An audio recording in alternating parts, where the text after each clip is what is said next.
जब जिंदगी बहुत संघर्ष में चल रही हो, बहुत दुख का जीवन चल रहा हो, बहुत कष्ट का जीवन चल रहा हो, बहुत कष्टमय जीवन चल रहा हो, तब शमी के 5 पत्ते, शमी के 5 पत्ते एक दुर्वा के साथ एक अक्षत चावल का एक दाना, वो भी हल्दी में भिंगोया हुआ हो या केसर में भिंगोया हुआ हो, शमी पत्र 5, एक दुर्वा, एक चावल का दाना, जो दिल से हृदय से बेलपत्री के वृक्ष के नीचे पार्थिव लिंग का निर्माण कर कर मट्टी का शिवलिंग बनाकर प्रदोष काल में, मतलब शाम के समय पर शिवलिंग बनाकर उस पे जल चढ़ाकर, जो ये 5 शमी का पत्र, एक दुर्वा और एक चावल का दाना अपनी कामना कर कर, जो दुख चल रहा है बाबा से विनय कर कर एक एक पत्ता जब समर्पित कर दे, फिर एक दुर्वा समर्पित कर दे, फिर एक चावल का दाना समर्पित कर दे और बाबा का वहीं पर पुनः विसर्जन कर दे, 3 महीना तो जाने दो, 15 दिन के अंदर वो दुख कटता जरूर है, चाहे कोई भी दुख, किसी भी तरह का दुख क्यों न। एक बेलपत्र के वृक्ष की परिक्रमा करने वाले को हजारों अश्वमेध यज्ञ का फल प्राप्त हो जाता है, हजारों अश्वमेध यज्ञ का फल प्राप्त हो जाता है। उसी तरह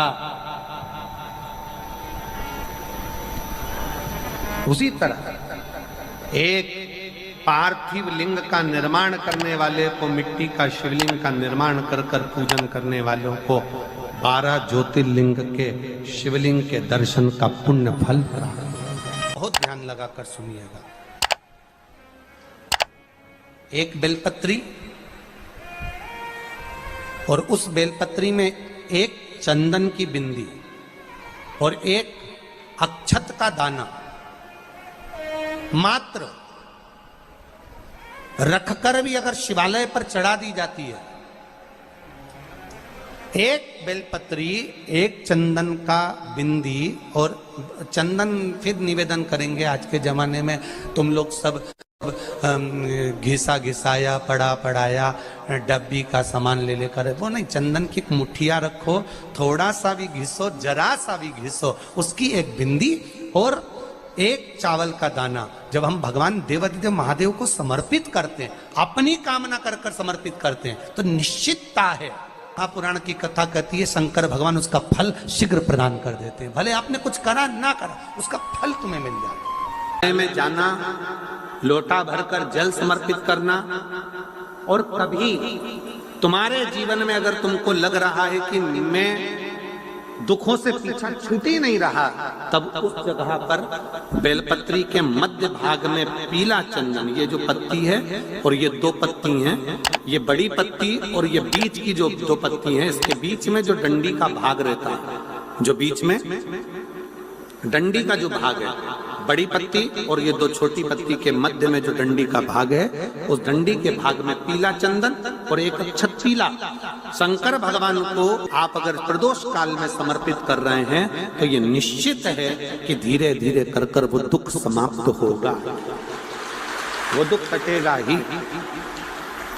प्रगत वर्णन किया गया शंकर भगवान की आराधना में, शिव की आराधना में, जब तुम्हें लगता है कि तुम्हारा व्यापार नहीं चल रहा, कोई तुम्हें धोखा दे रहा है, लक्ष्मी नहीं आ रही, बहुत चिंता में पड़े हुए हो, बहुत टेंशन में जिंदगी चल रही है, बहुत बीमारियां तुमको घेर ली है और चारों तरफ अंधेरा ही अंधेरा नजर आ रहा है, तुमने विचार करा अब मैं तो मर जाऊं तो अच्छा, मैं सुसाइड कर लूं तो अच्छा, मैं मर जाऊं तो अच्छा, तो मरने से पहले एक काम कर कर देखना, शंकर भगवान की आराधना कर कर देखना, शिव पर एक लोटा जल चढ़ा कर देखना, और ज्यादा चिंता, ज्यादा टेंशन हो तो बेलपत्री के जड़ को घिसकर उसका चंदन बनाकर शंकर को लेपन कर कर उसकी भी आराधना कर कर देखना कि बेल चंदन का फल क्या है। बेलपत्र, एक बेल, ये कोई साधारण नहीं, एक बेलपत्र एक बेल, ये कोई साधारण नहीं, एक बेल। इसकी नीचे की डंडी से लेकर ये दो पत्तियां जहां लगी हैं और दो पत्ती से लेकर ये बीच की जो पत्ती है उसमें जो गैप है, उसमें जो जगह है, दिख रही है आपको? ये दो पत्ती से लेकर बीच की पत्ती के बीच में जो जगह खाली रहती है, 33 कोटि देवी देवताओं विराजमान रहते हैं इस बीच की जगह में। जब शिव जी को चढ़ाया जाता है तब इस पत्ती के बीच की जगह शंकर के शिवलिंग पर रखा जाता है। तो शिव जी इतने प्रसन्न होते हैं कि मेरी स्तुति करने के लिए ये भक्त 33 कोटि देवताओं को लेकर आया है, मेरी स्तुति करने के लिए। लोग चावल लाए, लोग अंबारियां लाए, धन लाए, दौलत लाए, संपदा लाए, पर एक शंकर का भक्त ऐसा होता है जो एक बेलपत्री के रूप में 33 कोटि देवताओं को, 64 योगिनियों को, आदि शक्तियों को शंकर को समर्पित करता है। कितना सुंदर संवाद है, कितना सुंदर बात कही कि भूल से भी किसी तीर्थ में नहीं गए, कहीं हमने गौदान नहीं करा, कहीं हम किसी तीर्थ में नहीं गए, हमने कहीं गौदान नहीं करा, हमने कहीं ब्राह्मण भोजन नहीं कराया, हम कहीं गंगा यमुना कावेरी सरस्वती नर्मदा छिपरा पुण्यवान नदी में हम स्नान नहीं कर पाए।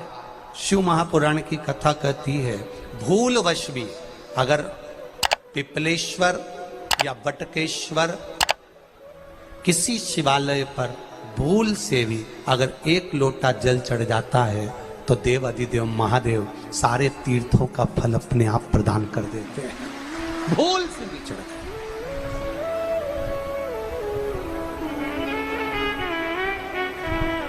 एकांतेश्वर महादेव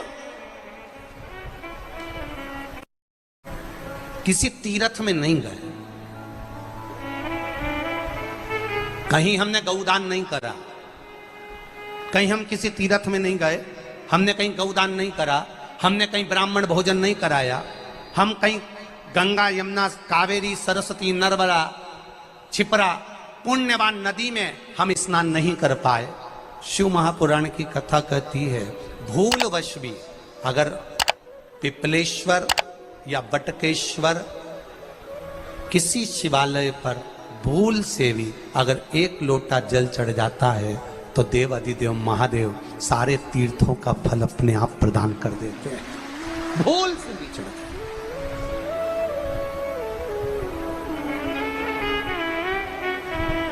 एकांतेश्वर महादेव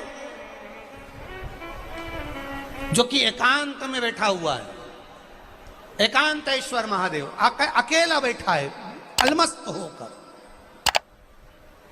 आप जा रहे हो गाड़ी लेकर, आप 4 व्हीलर गाड़ी में जा रहे हो, ट्रैक्टर में जा रहे हो, ट्राली में बैठकर जा रहे हो, क्रूजर में बैठकर जा रहे हो, 2 व्हीलर गाड़ी में बैठकर जा रहे हो, और एकांतेश्वर महादेव का मंदिर दिख गया कोई एकांत में, भले उसका नाम नहीं मालूम तुमको कि कौन सा महादेव, और अकेला बैठा है जंगल में वृक्ष की छांव में एक ओटले पर, कोई दीवार नहीं, कोई जाली नहीं, कोई गेट नहीं, कुछ भी नहीं।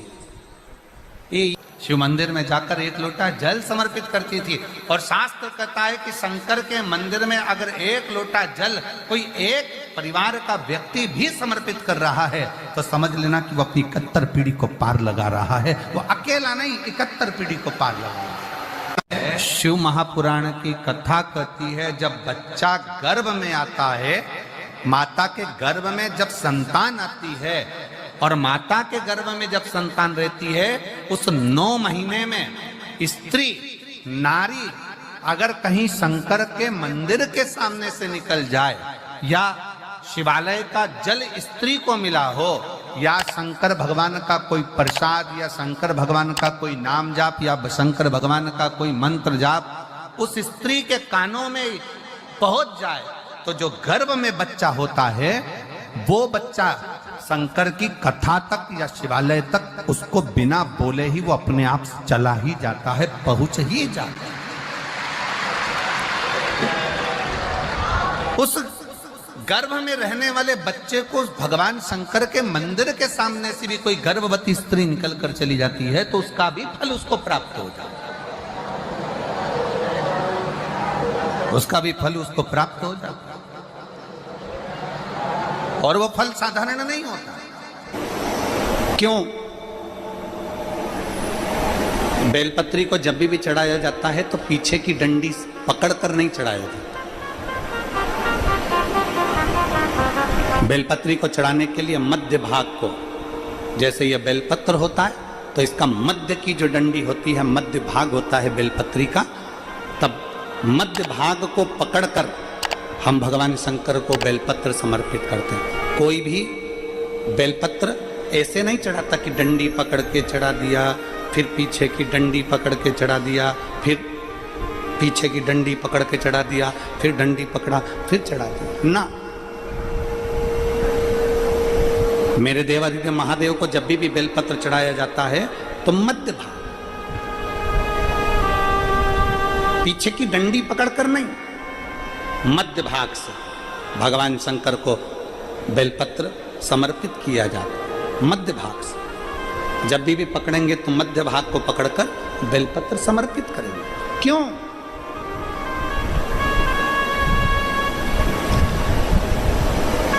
क्योंकि हमने भगवान शिव को मध्य भाग पकड़कर इसलिए समर्पित करा कि ये केवल बेलपत्र का मध्य भाग नहीं है मेरे शंभू, मेरे हृदय के मध्य भाग को मैं आपके चरणों में समर्पित कर रही हूं। मेरा दिल, मेरा हृदय, मेरा चित्त मैं आपको दे रही हूं। मध्य भाग एक विश्वास के साथ दे रही हूं। इतनी सुंदर बात नंदी ने कही है। नंदी ने ये बात जो कही वो वास्तव में बड़ी सुंदर है कि मान लो यदि कोई कार्य तुम्हारा हो नहीं रहा और पूरी दुनिया में तुमने कर कर देख लिया, बहुत प्रयास कर कर देख लिया, तो भी वो कार्य अगर तुम्हारा नहीं होता तो फिर एक काम करो कि शिव की स्तुति करो, शंकर की स्तुति, शंकर का गुणगान, शंकर की भक्ति, शंकर का स्मरण।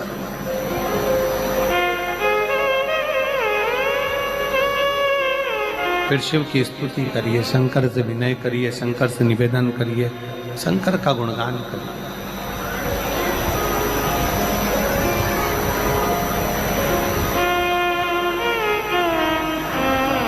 पर भगवान की भक्ति होती कब?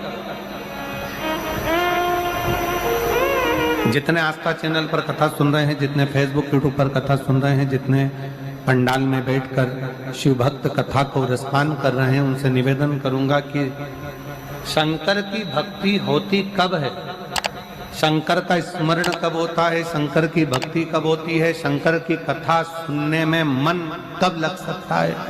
जब अपने भीतर की अभिमत्ता, अपने भीतर का अहम, अपने भीतर का अहंकार, अपने भीतर की आसक्ति, अपने भीतर का काम, अपने भीतर की तृष्णा जब दूर हो जाए तो समझो कि आप शिव में मन लगा बैठे।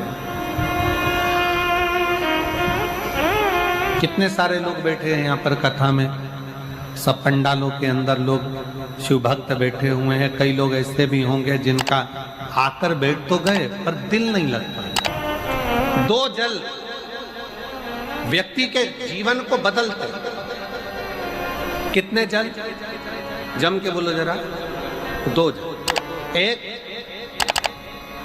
देवादिदेव महादेव के लिए भरा गया 1 लोटा जल और दूसरा है स्वयं के लिए भरा गया 1 लोटा जल।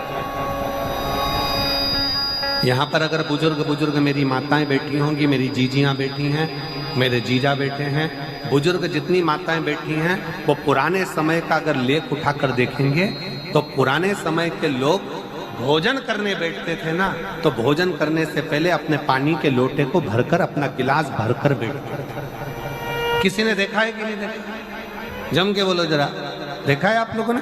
पुराने समय के लोग जब भोजन करने बैठते थे, पुराने समय के लोग जब भोजन करने बैठते थे तो अपना पानी का गिलास, अपना पानी का लोटा पहले भरकर आसन लग जाता था। बहू आसन लगा देती थी, बहू खाना बना देती थी, घर की पत्नी खाना बना देती थी, भोजन बना देती थी, घर के लोग भोजन दे देते थे। थाली कोई भी लगा कर ला कर दे, थाली कोई सजा कर ला कर दे, पर घर का जो व्यक्ति खाना खाने बैठता था, भोजन करने बैठता था, वो अपना पानी स्वयं भर कर बैठता।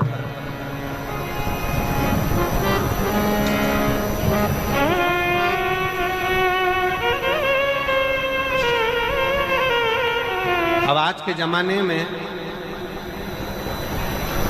दुनिया के लोग कहते हैं मैं दुकान चला रहा हूं, दुनिया के लोग कहते हैं मैं घर चला रहा हूं, दुनिया के लोग कहते हैं मैं ये कर रहा हूं। तुम अपना खुद का पानी भरकर तो बैठ नहीं रहे और कह रहे हो कि घर चला रहा हूं। स्वयं का एक गिलास पानी व्यक्ति नहीं भर पा रहा। कितना सुंदर कहा है महाराज जी। बहुत सावधानी से सुनिएगा।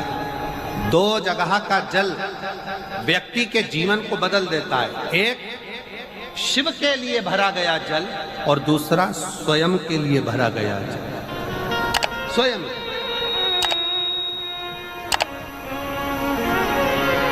शंकर के मंदिर में जा रहे हो, एक लोटा जल अपने घर से भरकर लेकर चले जाओ और अपने घर में जब तुम भोजन करने बैठ रहे हो, जब तुम रोटी खाने बैठ रहे हो, भोजन करने बैठ रहे हो, भोजन ग्रहण करने बैठ रहे हो, जब तुम भोजन को ग्रहण करने के लिए बैठ रहे हो, तब अपने घर में जब तुम भोजन ग्रहण करने बैठ रहे हो तो एक लोटा जल या एक गिलास पानी भरकर बैठो।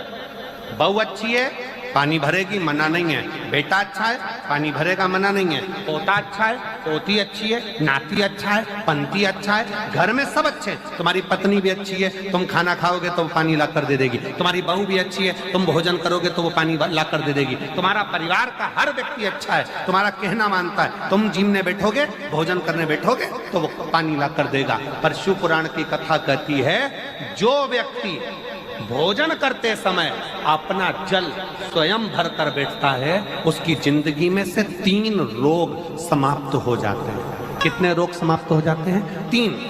पहला, अपना जल स्वयं भर कर बैठने वाले के घुटने का कभी भी डॉक्टर उसके घुटने बदलने का बोलेगा ही नहीं, घुटना बदल ही नहीं सकता। स्वयं का जल भर कर बैठो। दूसरे नंबर पर, जिसकी रीढ़ की हड्डी में कमर से लेकर कंधे तक जिसकी हड्डी में दर्द होता हो, या जो सुबह सुबह सोकर उठता हो और उसके कंधे दुखते हो या पीठ दुखती हो। दूसरे नंबर का रीढ़ की हड्डी का दर्द। और तीसरे नंबर का, डॉक्टर को दवाई खा खा कर परेशान हो गए और आधा सिर का रोग, भुकुटी, ये भौएं दुखती हो, सिर दुखता हो, ये कान के पास का दर्द होता हो, तो अपना भोजन करते समय अपना पानी स्वयं भर कर बैठो। आपको ये 3 रोग से मुक्ति अपने आप मिलना प्रारंभ है, अपने आप। अब किसी ने कहा, गुरुजी पत्नी पानी ला कर देती है, पति पानी ला कर देता है, बेटा पानी ला कर देता है, बहू पानी ला कर देती है, पोता पोती पानी ला कर देते हैं, नाती पंती पानी ला कर देते हैं, नौकर लगे घर में वो पानी ला कर देते हैं, सेवादार लगे घर में वो पानी ला कर देते हैं, तो हमको पानी लाना क्यों जरूरी है? तो अग्नि पुराण में वर्णन आता है कि जो घर में पानी जिस मटके में भरते हो, जिस हंडे में भरते हो, जिस बाल्टी में भरते हो, जिस टंकी में पानी भरते हो, पीने का पानी जिस हंडे में, मटके में, बल्टोई में, जिस गगरे में तुम भरते हो, वो स्थान पितरों का स्थान रहता है। जब हम पानी भरकर भोजन करने बैठते हैं तो हमारे पितर भी उस स्थान पर आकर निश्चित जगह पर बैठते हैं, और जब हम भोजन ग्रहण करते हैं तो हमारे पितरों के भाव का आशीर्वाद हमारे ऊपर पड़ जाता है, जिससे हमारे 3 दर्द समाप्त हो जाते। स्वयं भरो, स्वयं।